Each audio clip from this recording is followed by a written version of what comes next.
Well, Prime Minister Justin Trudeau and the Prime Minister of Ukraine are speaking to reporters in Toronto. Let's listen in live. All the details, I can't explain this publicly, but Canada supply and support us in supplying many military equipment and ammunition together with other allies and our partners.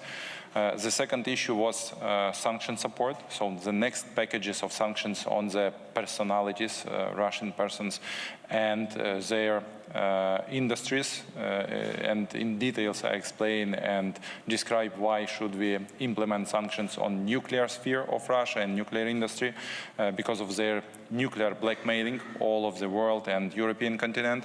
We also discuss other steps about confiscation of frozen Russian assets, and Canada here is again number one in sense of creating of precedents for confiscation of frozen assets of Russian oligarchs. So all of these issues are crucially important for Ukraine now and during these tough times for Ukraine.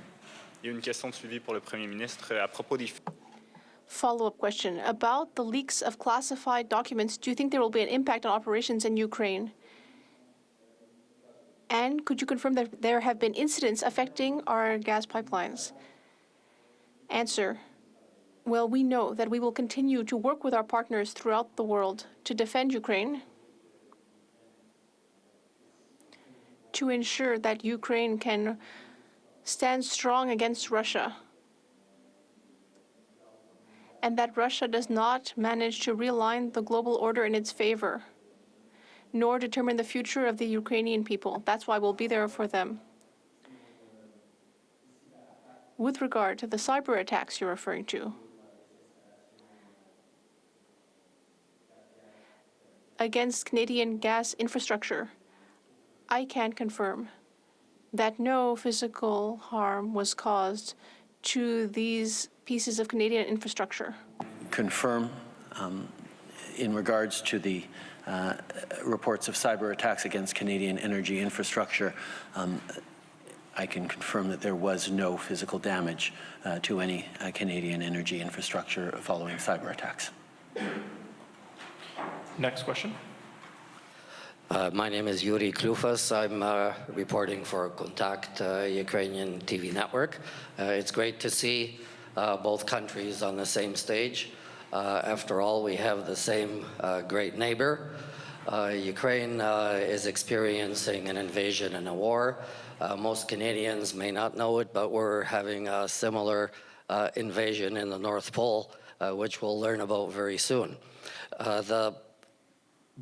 Both of you have mentioned democracy, democratic values, and the greatest threat, it seems, war or no war, to the world of democracy is Soviet disinformation and or Russian disinformation and hacking. Soviet, because everything continues on in the same way. The question to Prime Minister Shmyhal, what is Ukraine doing in terms of countering this Russian disinformation? And to Prime Minister Trudeau, maybe on a lighter note, your website has been down today. Is that due to Russian hacking? So thank you for your question. I should emphasize that Ukraine for the last 9 years in war with Russia, and it was not only military war in military sense. It was a hybrid war which include all kinds of aggression. Hybrid aggression in sense of migrant influences on the European Union and on the Ukraine, cyber influences, disinformation influences, propaganda influences, and energy blackmailing of Ukraine and European Union. So during the last 9 years, we were under strong and very strong pressure of Russia by the hybrid methods of attack on Ukrainian infrastructure, society. What we have implemented in Ukraine, first of all, we create all the infrastructure to deter Russian propaganda and Russian influences, hybrid influences on Ukrainian society. We closed all their channels for this propaganda and disinformation. Our secret services works for the last years.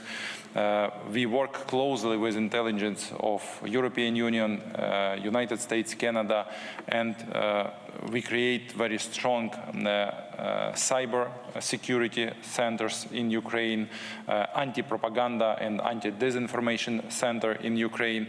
We work closely with our European partners and share this experience, great European experience, with our partners, and especially in the cyber sphere, in the cyber security, because during these 9 years, Russia many thousand times attacked Ukrainian infrastructure, civilian energy infrastructure by cyber attacks. And during this war, we have hundreds and thousands cyber attacks on our infrastructure. And we may share this experience, we do it, we implement all of these practices and methods. And actually this is very practical issue and methods. So first of all, I think that our colleagues should take a look and close Russian propaganda and disinformational channels. It's a very important step to stop this disinformation. But they also use other hybrid methods, and you may see it during this war all around the world, because they tried to realize this in Ukraine 10 years ago, but now they have very good practice and they share it on all countries, on all partners. We should be very united. Very united. Don't believe any their special psychological informational operations, and to go to the victory and to go to stop this Russian propaganda and disinformation. Thank you so much. As you know, it's not uncommon for Russian hackers to target countries as they are showing their steadfast support for Ukraine, as they are welcoming Ukrainian delegations or leadership to visit, so the timing isn't surprising. But in case anyone was wondering, Russia being able to bring down an official Government of Canada webpage for a few hours is in no way going to dissuade us from our unshakable support of Ukraine. Okay.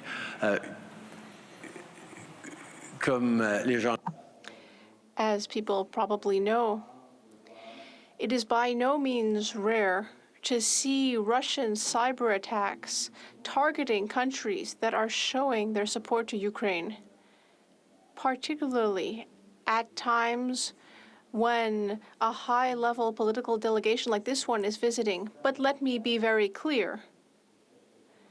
The fact that an official Government of Canada website was down just for a few hours, that will not in any way deter us from our present and unshakable support for Ukraine as it faces Russia's attack. Question and follow-up. My first question is for Prime Minister Trudeau. The Mass Casualty Commission has made recommendations to address the issue of intimate partner violence in Canada. Are you considering taking up their recommendations, including appointing a national office that tackles gender-based violence and a national registry of IPV offenders? The Mass Casualty Commission, following the worst ever mass killing in Canadian history, of 3 years ago in and around Portapique, Nova Scotia. The Commission did extraordinary work. 3,000 pages worth of research, reflection, and recommendations. And we are taking the time to look very, very carefully at all those recommendations. And I can tell you we will be talking soon about how we will be moving forward, including on some very, very strong recommendations on combating intimate partner violence. Canada has, for the past number of years, moved forward with a very strong gender-based violence strategy. But there is always more to do, and that's exactly what we will continue to look at, including drawing on some of those excellent recommendations. Mm-hmm. In regards to the CEO and the board of directors resigning from the Trudeau Foundation, given that they cited politicization, will you continue to appoint people connected to the foundation to do work for your government? Those people who are trying to get short-term political gain by increasing polarization and partisanship in this country, by launching completely unfounded and ungrounded attacks against charities or foundations, must not succeed. Canada is a place where we support good works of all different types, and we need to continue to do that. I have no doubt that the Trudeau Foundation, like foundations and charities that Conservative politicians have attacked in the past, will continue to do the excellent work that it will do. But as I've said many times, it's a foundation in my father's name that I have no direct or indirect connection with. Je n'ai aucun doute que I have no doubt that despite the attacks of Conservative politicians that have been going on for years now on the matter of charitable organizations and foundations, and attacks on people who are getting involved to improve their communities and country in a nonpartisan fashion, or rather, these people will continue to do their work despite the attacks. The attacks of politicians who want to make our public debate more toxic, increase the level of polarization, especially in the political arena. Despite all this, good people will continue to work hard in order to improve the country and will not be affected by people who are simply looking to score short-term political points at the expense of individuals and organizations that are serving their country and the common good. As you know, the Trudeau Foundation was named after my father after his death in order to advance research in social sciences. I have no direct or indirect connection with that foundation, but I know that they will continue to do excellent work to advance important debates in this area. All the time you have for today. Thank you, Dan.